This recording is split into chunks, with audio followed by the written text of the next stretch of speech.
कैसे हैं आप सब? उम्मीद करता हूँ सब बाखैर वाफियत होंगे। अल्लाह शाद व आबाद रखे। व्यूअर्स, मर्दाना ज़रखेज़ी यानी फर्टिलिटी के लिए वो 3 कौन से ऐसे ज़रूरी अवामिल हैं, ये फैक्टर्स हैं कि किसी भी मर्द में अगर वो होती हैं तो वो मेल इनफर्टिलिटी की तरफ नहीं जाता। आज मैं इन 3 अवामिल पर शॉर्टली बात करूंगा। अगर आप मेरे चैनल पर नए हैं और अभी तक आपने चैनल को सब्सक्राइब नहीं किया तो चैनल को सब्सक्राइब कर दें और बेल आइकन दबा दें ताकि इस तरह की मुफीद वीडियोस आप लोगों को वक्तन फवक्तन मिलती रहें।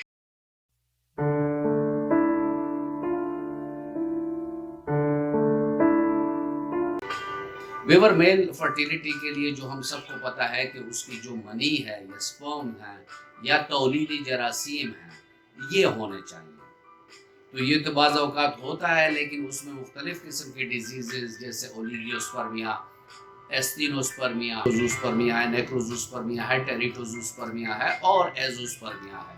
तो ये डिफरेंट होती है, जिस पर ऑलरेडी मेरी कई सारी वीडियोस मौजूद हैं। वो आप मेन प्लेलिस्ट पर आई बटन पे आपको उसका लिंक मिल जाएगा। यहाँ मैं डायरेक्टली बात करता हूँ कि किसी भी मर्द में जरासीम के लिए वो 3 कौन से ऐसे ज़रूरी अवामिल हैं कि उन जरासीम में वो 3 क्वालिटीज़ अगर हों तो उस मर्द के औलाद बहुत जल्द पैदा हो जाती है अगर वाइफ में कोई मसला ना हो।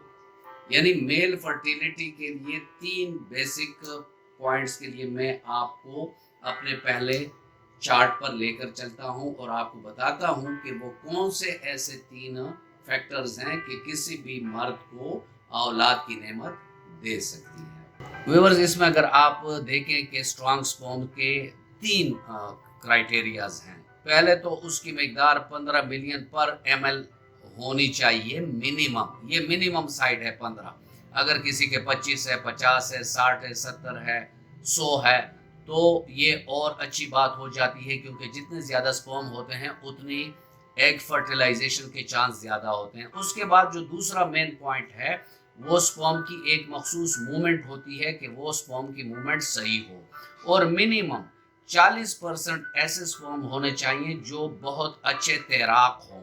यानी वो जो फासला होता है रहम में अंडे तक पहुंचने के लिए वो अच्छे तरीके से वो वहां तक पहुंचने की सलाहियत रखते हों।